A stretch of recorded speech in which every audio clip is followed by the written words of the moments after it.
Hey guys, and welcome back to my channel. So today I'm going to be showing you how to pluck a wig, frontal, or a closure. It's all the same method that is used. So this wig did come pre-plucked, but I did not like the small hairline with thin density, and then it just goes to a thicker density.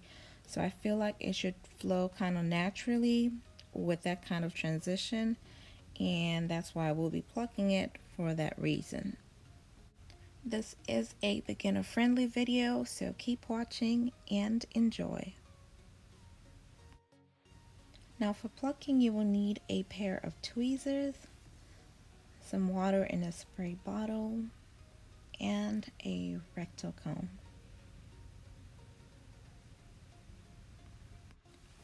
Now to begin the process, you will spray some water on the hairline, and this helps you to see where you need to start plucking the hair from. Now after you spray the water, you want to comb the hair to get a better visual of where you will start from. Now you guys can see the hairline is not as natural as it should be. There's a lot of thickness right after the first layer, or right on the hairline of the wig, and that is exactly where I will start with the plucking.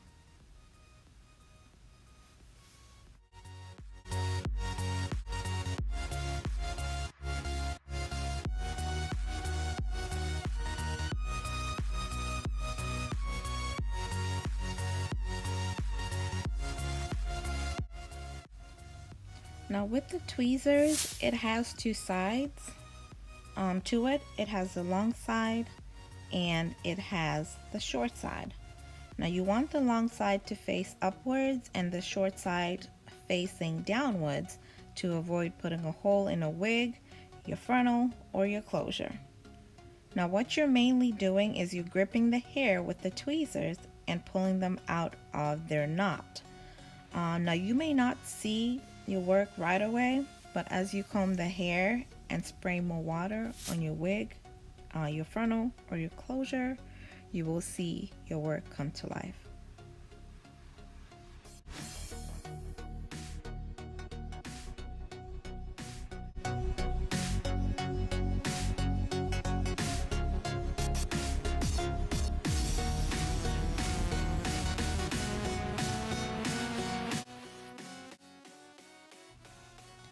Now here's a much slower version of what you're basically doing to your frontal, to your wig, or your closure for you to be able to remove the hair that's in excess to the desired look that you want to achieve.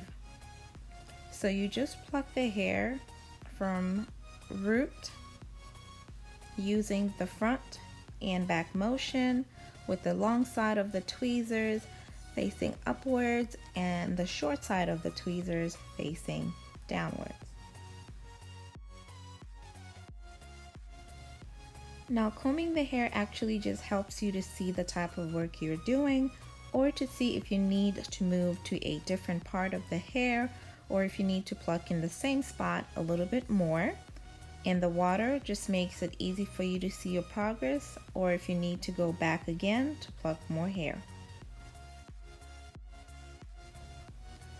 Now you want to move in motion. You do not want to pluck in the same area for a longer period of time, because you do not want to create patches on your wig, your frontal, or your closure.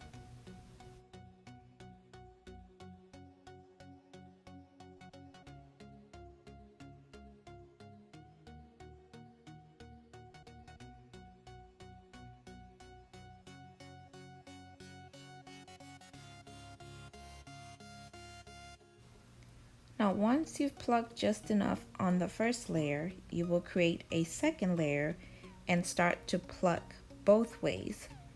This time you're going to pluck front and back for you to be able to get that natural look. Now when you pluck both ways, you're still using the same method, and the tweezers should always face the same side. The long side should face the top, and the short side should face the bottom.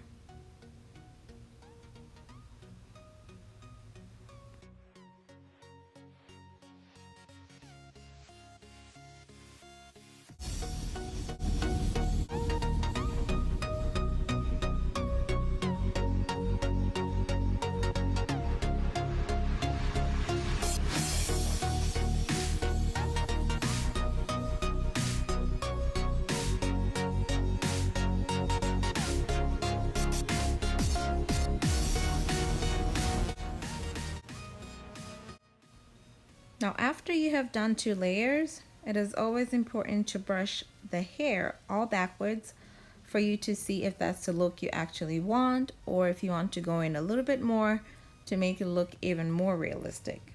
Now you guys can actually see the different sides from this side that is plucked. You can see that to the other side that is not plucked. I'm just gonna spray some water just so you guys can see the side that is much more thicker compared to the pluck side. But we're still gonna go in and create a 3rd layer and pluck some more.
Now the beauty of plucking, guys, is it has no strict rules. So if you see a part in front of your wig, your frontal, or your closure that still has a thick layer of hair in the hairline or on the hairline, you can still go in and pluck that part to help you blend with the rest of the hairline. And that is exactly what I'm doing now. Is I'm just taking a look to see if I kind of need to pluck a little bit more on the hairline or not. So I'm just gonna go in and start plucking in by the entire hairline without making any layers. Again, you do not want to stay in one place. You want to move randomly from left to right or from right to left, whichever direction works for you.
So now I'm just going to try the wig on my hair for me to see. Now do not be afraid to do this part because you are going to be wearing the wig, frontal or closure, so you want to try it on and see how it blends with your natural hairline. Now you guys can see that the lace is not the same color as my skin tone, and that would be my next follow-up video. I'm going to show you guys how to tint a lace, frontal, or a closure.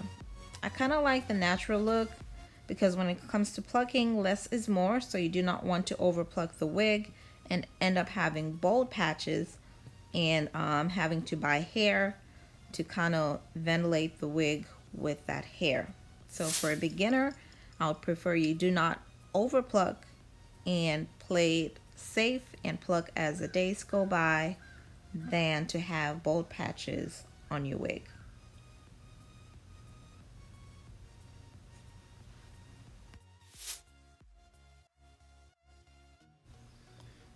So this is how much hair came out. I did do the other side off camera, as you guys can tell, just to save a lot of time.